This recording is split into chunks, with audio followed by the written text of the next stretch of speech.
Alrighty YouTube, another one of Kip's Clips, and I'm in one of the most spectacular places in the whole of Glasgow, the medieval centre of Glasgow. How you doing, JP? It's immense, isn't it, my man? Breathtaking. Now check this stuff out. Now, I don't know whether these will get the orange walk. That's not the orange walk. We can't see them yet, but the orange walk is over there. You might hear it in the background. You'll hear the drums anyway. And this is, I don't know if you can hear this, I'm actually a bit breathless, man, because it's vertigo up here, that is for sure. Now check that out for a view. That's Glasgow Cathedral, the medieval centre of Glasgow. Like I showed you earlier on a video, and I'll put it in. In front of that you've got High Street. High Street goes all the way down to the Clyde, and that's the oldest street in Glasgow. That's where that's where the town of Glasgow was. Well, it wasn't a town, it was a city because it had a cathedral, but that's where the medieval city of Glasgow was, and that's what gave birth to the modern day city of Glasgow. Now you'll just check the, I hope the light's okay in this. Let me see if I can just cut the sky out, make sure yous are getting, and yous must be able to hear the orange walk now. And how appropriate, right in front. Now look, this is John Knox looking. It's the very, very start of the walk. Yes, we'll be able to show you the walk. So this is John Knox's view of Glasgow. He is king of the castle as it's concerned around here. Now that's not my point of view, I'm just showing you what's here. This is the hill that overlooks the medieval city of Glasgow. And here we have, now this is just absolutely a weird coincidence that we've came up here at this time. I hope that's shown up. That's the orange walk, and I've been looking into where the start of all these troubles have happened, and I'll explain this later and in coming weeks and stuff.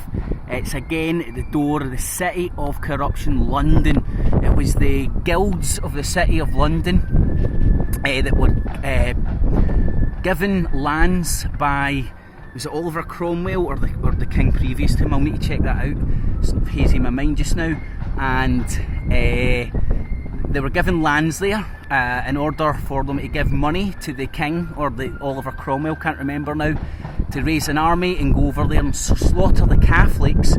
And all the lands that the corporation of all the guilds that exist in the city of London, not London, which was then independent, was given land where? Guess where? Derry. Then they turned it into Londonderry. It ain't London as in the London as we know it, it's the city of Londonderry. Now I'm not saying that's my preference to what to call it, I'm just saying that's where it comes from. You can obviously hear the orange walk now, and there's no coincidence here that the orange walk marches by the statue of who? John Knox. So this is JP, man, this is synchronicity at its finest, my friend, isn't it? What a bloody day, man. And if you hear me whistling along to the orange order, it's not a sign of any alliance, morons, okay? I don't work that way. It's because I've heard this music a lot growing up. So excuse me for enjoying the music and not getting caught up in their religious bigotry bullshit, which I can break down probably better than most. Another thing I wanted to show you all, if I can just zoom right out here. I hope you can hear me over the bloody band in the wind as well. So you've got, look at the contrast between modern, medieval and Victorian. It's disgusting. And that's the sash. And again, that's me not showing any alliance, man. I hate the religious bigotry that song stands for, but I know some of the words and stuff because I grew up around it, man. And then look at the Royal Infirmary, right, built by the Victorians. Amazing again building. You can see why they built it there. It was to show off the city. This is when Glasgow was the second city of the empire, so you could argue the second most important city in the world. Daiz of old. I'm going to get slated off the Celtic fans for that shit, but I don't care, because I can defend myself because I know I'm right. And look at the big horrible monstrosities of the modern day buildings, and the big stinky chimney of burning coals inside.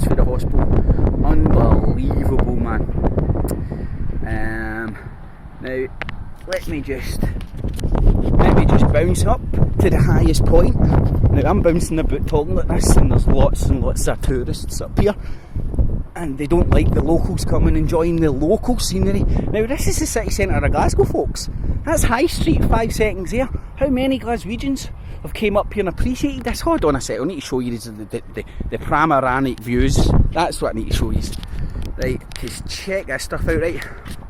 And this, remember I'm standing at the base of John Knox's statue, the highest point. JP, what was the height on the statue? 40 foot? Yeah. So it's a 40-foot statue of John Knox. Now, hopefully the focus and the light's working out in that, alright in this. And Dino, if you're watching this, man, this is where we can come. You can sit and chill up here, have picnics, not? How many Glaswegians know that? Or come up and appreciate it. Now another thing, look at all the obelisks. Right, look at the amount of crops sticking out the ground here.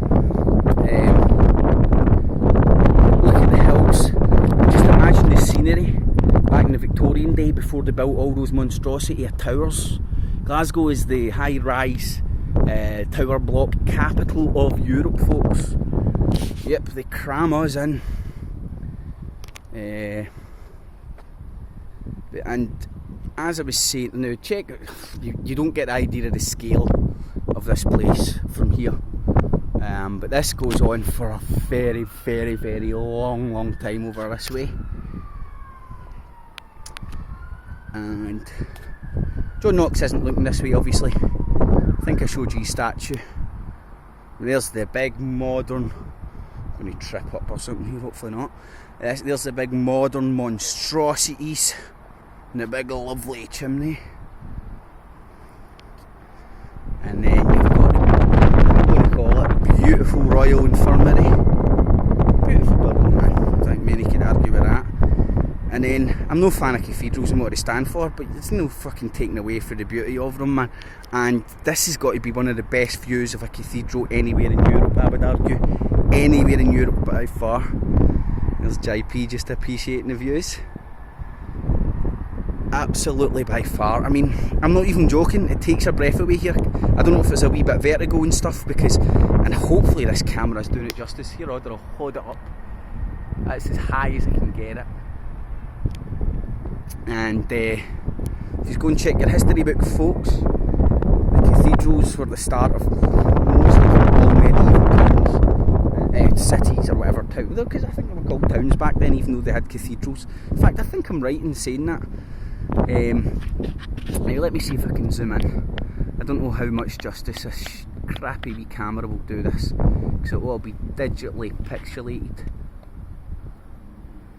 And there we go, the orange walk is either taking a breather or out at earshot. I don't think that, I didn't hear them marching out at earshot, JP. I think they're taking a breather. Yeah. Check that out, people. Now, another thing just to bear in mind, think back in the Victorian days, man, or even further back before, when this was the centre of population. There was, your eyes, well in fact that's lies, because I'm pretty sure, somebody must correct me if I'm wrong, you would be able to see Paisley. Paisley's roughly over that way, if my geography serves me correct. I think I'm right, and if I had better eyes, which I do not, my camera can actually see better than me, believe it or not, you would probably be able to see a few of the spires. Now here's another thing to remember. Why, it's alright buddy, do you want to walk round? No worries mate. Here's another thing to remember, if you look at the skyline as well, and look for all the old Victorian spires, it was all for high land. You'd be able to see these things, so if you were coming from afar, you'd be able to spot a landmark. It was a bit like a lighthouse on the landscape. I don't know, maybe that's just me, but probably just me. But anyway folks, got to be, well, for me the best view in Glasgow. And I don't even know if I've mentioned, JP, this isn't the Glasgow Metropolitan, is it not? Necropolis. It's the Necropolis. Necropolis. I'm never going to be able to say that right, so I'm going to. So I'll show you the spelling and somebody can tell me. But anyways, what I'm going to do is, I've got a picture of the sign and stuff, man. I know where it is, I just can't bloody pronounce it. And let me see if I can give you an idea of the scale of this graveyard. Now, the earliest graves me and JP have spotted today was back in, was it 1942 or 52, did I say?